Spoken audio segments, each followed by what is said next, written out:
Now, from certified broadcast meteorologist Amy Freeze, your Fox Chicago weather. Look at what's happening across the area. You got it okay?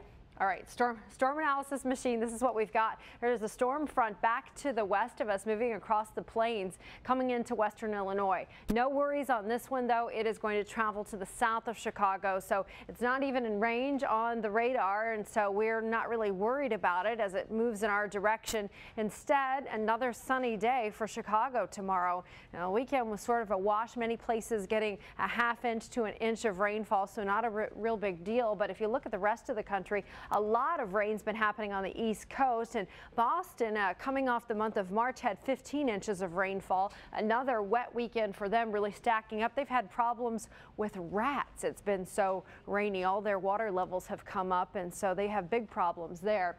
As far as this one goes, as I said, it's going to move downstate, and so it really is going to keep the moisture away from us. Here's what we've got tonight on the Weather Watch. A look at the numbers, pretty much on target for this time of year. 63 was the high. The normal for this time of year is 62. However, our overnight lows have been above the normal line.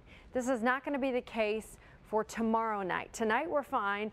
Temperatures pretty moderate overnight, a little cool, but tomorrow night could be the possibility of a frost, so we're keeping an eye on that. Records for this date, 89 and 27. We can really still have these extremes in the month of April. It's just not happening around here. Things are pretty quiet and the weather pattern pretty cool, literally. Along the lakefront, we're still in the upper 40s and low 50s, and further away from the lake, the temperatures have been a little warmer today. In fact, in the western suburbs, we got into the 60s. It felt great. Aurora still at 53 right now, unusual. Usually Aurora is sitting down there in the Fox River Valley a little cooler than everybody else, but right now they're holding on to the warmer numbers in Joliet. 54 for you right now. Look at the bigger picture. These colors of blue back to the west showing the storm system that's coming out of the Rockies, producing snow. A lot of spring skiers excited about that for the middle of April to get several inches of snow. Good news for them, but that cold is what's going to make it possible for us to get a frost once again tomorrow night, not tonight. So if you have some fragile plants out, you want to be aware of that.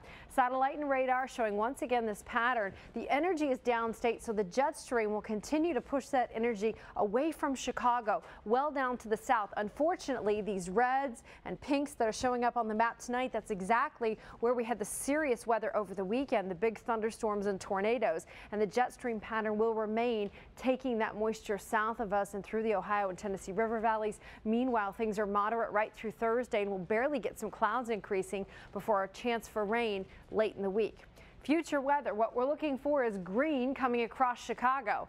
It's not happening anytime soon. A very quiet week ahead for us. A lot of sunshine tomorrow. You'll need the shades again, but also a sweater because temperatures are still going to be near the 60-degree mark, and that's because of the winds coming off the lake. Still a bit breezy. I mean, we had winds today 25 miles off the lake, and it kept things pretty cool. We're dry all the way through the middle of the week, and then by Thursday and Friday, the clouds start to collect once again over the Chicago area. We get the threat of rain late in the week. Tonight, 41, a little windy at times. The movement of air keeps things a little bit warmer at night for us, but tomorrow night, as the winds settle down under clear skies, we will see the changes coming in, and that will allow the possibility of frost. Sunny and breezy, 56 the high for us tomorrow, so that's a little bit below the average for this time of year. A look at the stretch. Look how temperatures climb nicely. Through the middle of the week, we'll get Wednesday at 63. Thursday, we're back into the mid-70s, so we say goodbye to that lake breeze pretty quick. A threat of showers and thunderstorms Friday and Saturday. Doesn't look like the wash that it was last weekend, but there is a threat going into the weekend that we could have a storm or two over maybe temperatures in the 70s. Should be nice. Big shout out to the Chicago Fire. They won last weekend. They had to meet the team at Best Buy over in Elston, so I got my photo with Brian McBride. Love that guy. He's a Arlington Heights native. We also had the Chicago Bears Family Day, and a lot of us from Fox Chicago were out there, so I got my photo with the drum line. So shout out to the sports teams this weekend. Despite the cloudy, wet weather, everybody's rooting for the home team. You're all over the place this weekend. She's following those sports teams. Good for you, Amy. Thank you. You can never go wrong with men in short pants. Whatever you say. Okay, thank you. Or big shoulder pads. Thank you, Amy.